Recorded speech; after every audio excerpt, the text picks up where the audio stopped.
I've done my last two videos on the subject of heaven. Where is it and who gets to go? Let's revisit the subject once more and ask the question, if you don't get to go, what is the alternative?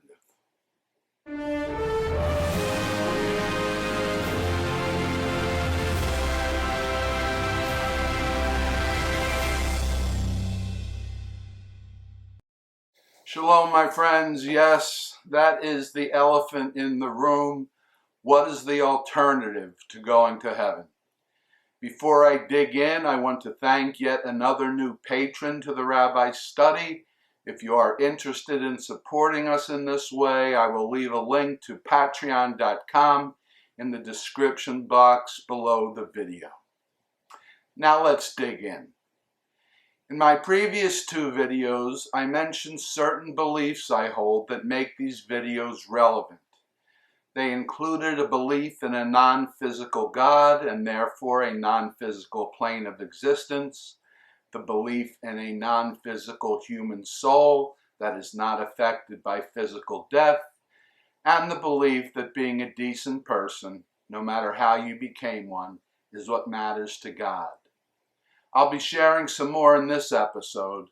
I acknowledge again that these beliefs are far from universal and that your own beliefs might be quite different. So again, I want to stress that I have no interest in convincing you that I am correct, no interest in changing your mind, and no interest in challenging your own beliefs. My interest is in clarity, not agreement. And I believe the better we understand one another, the better it is for the world.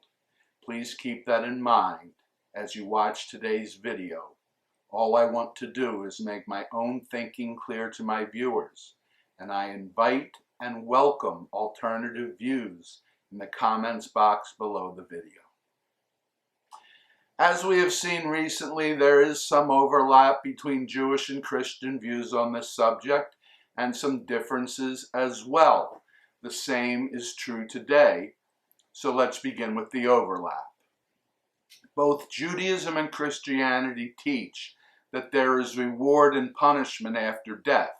We differ on the details. I'll present my understanding of the Christian perspective with the usual acknowledgement that I might not get it right, and I do ask that if I get something wrong, you correct me in the comments box. Accuracy is very important. My understanding is that in Protestant Christianity, things are binary. There is heaven and there is hell, and your soul ends up in one or the other. Catholicism adds another layer, purgatory. If you are not worthy of direct access to heaven but have committed forgivable sins, your soul spends time in purgatory as punishment for those sins, after which you go on to heaven. As for Judaism's perspective, many Jewish viewers will be surprised to learn that the Jewish view is close to the Catholic view, and that ancient, sacred Jewish texts like the Talmud do refer to a place frequently translated as hell. The word doesn't appear in the Jewish Bible, although some translations into English do use it. I don't want to go deeply down that rabbit hole lest this video be far longer than usual, but I will say that two Hebrew words are usually translated as hell. One is Sheol, which in Hebrew is merely the dark underworld of the dead, neither heavenly nor hellacious, and the other is Gehinnom, sometimes pronounced Gehenna, and the meaning of that word has evolved over time.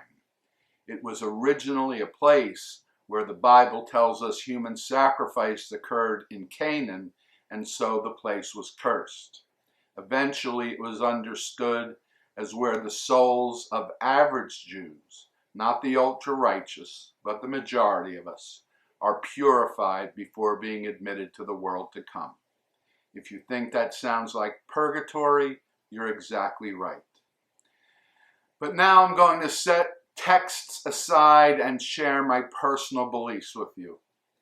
I consider them to be Jewish because they're informed by decades of study of sacred Jewish texts, but I won't claim that you'll find what I'm about to share neatly laid out in any one Jewish holy book. I also won't claim that my views are uniquely Jewish. Some non-Jewish viewers might find themselves nodding in agreement. If so, that would be another interesting thing to share in the comments box. Again, I will share some personal beliefs on which my opinion rests. If you don't agree with them, you won't agree with me in general, but again, this is about clarity, not agreement. Number 1, God is a loving God. Number 2, God is fair and just. And number 3, God is merciful. There are passages in the Hebrew Bible to support all of these assertions. Finally, significantly, I believe that there are gradations of sin. I know that some believe that a sin is a sin, but I cannot agree. The Torah tells us not to commit murder. It also tells us not to mix wool and linen in the same garment. With all due respect, I think to argue that God equates murder with mixing wool and linen is to argue that God lacks moral clarity. And I will point out that in the Ten Commandments, there is one sin that must be worse than the others, because it is the only one of the Ten Commandments that the Bible says is unforgivable. I'll do a video on that next week. So, if God is loving, just, and merciful, and if there is indeed gradations of sin, what sin would the average person do that would cause a loving, just, and merciful God to declare that that average person deserves eternal torture for his or her transgressions? For me, it's a rhetorical question. So while I allow for the possibility that a period of purgation is required, I do think the average, flawed, but essentially decent person has a place in the world to come. I've said that before. But this is about the alternative to heaven. What about the truly evil?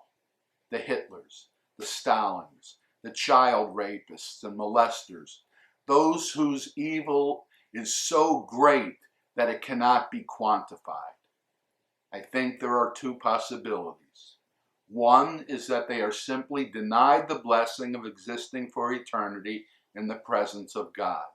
That is not an insignificant punishment. But the other is that God does indeed have a hell for them, a place where the level of punishment is equal to the level of evil. And I have to admit, I hope it is the second possibility that is true. Now, I know this video has been longer than usual, and if you're still with me, I thank you for hanging in until the end. If you find it worthy, a YouTube thumbs up is always helpful, as is becoming a subscriber, so that you'll know whenever I release a new video. That costs nothing. And all you have to do is click on my face right over here. Or to see the last video I put out, click on its icon right over there. As ever, until next time, Shabbat Shalom.